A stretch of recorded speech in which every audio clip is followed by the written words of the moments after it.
دا شعر دی سپیشل د شهزاد خان ته ډالۍ وي کوم چې په ټیک ټاک ډیر زیات مشهور شوی دی. وای ستا د حسن فلسفو د پاره کمه ژبه زده کړم، هی ستا د حسن فلسفو د پاره کمه ژبه زده کړم، ته خو حسن ضربی حسن جمع حسن یې جانانه. سبق وی کنه سویم کلاس وم کې وم کې ماشاءالله ماشاءالله. بیا خو خیره او هغې نه پس دلته بیا راځي بیا سکول نه راشم دلته بیا سبق هم یم مدرسې هلته جومات کې. دغه په کور خو اشتباه شوه که نه هغه بل دی هغه تاسې ویډیو جوړه کړله هغه سور و. دام صحیح دام صحیح. تاسو سره موبایل شته دی؟ هو خو چا رانه وال دی لاغه مې چا نه جیب نه وال جیب نه یې تېول دی.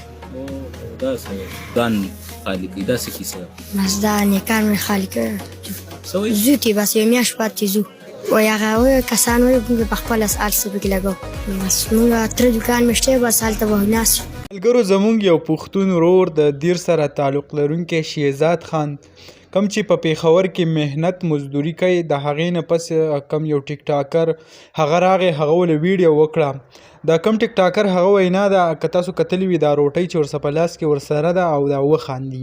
دغه ټیک ټاکر وایي چې دله ما کله ویډیو کوله نو دته ما موبایل ونیودو نو د سره روټۍ وه چې دی هغه په دغه ټایم کې سکو نو ماته هغه روټۍ را دې خوا کړه چې راشه ته هم وخوره. نو د هغې خندا د وجې چې دی هغه دونه ډېر مشهور شو.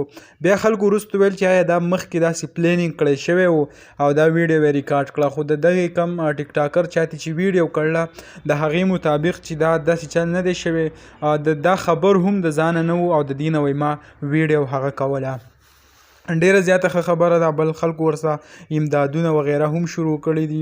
یعنی تاسو ټولو ته زه هم ویم چې د چا څه قسمه وس کېږي په هغه په ویډیو کې هم ویلي چې په ما باندې 27-28 لاک روپۍ قرض هم دی. نو یو غریب ماشوم بل ډیر زیات ښایسته دی د دنیا د ګوټ ګوټ نه چې دی خلکو هغه ورسره رابطې هغه هم شروع کړي دي.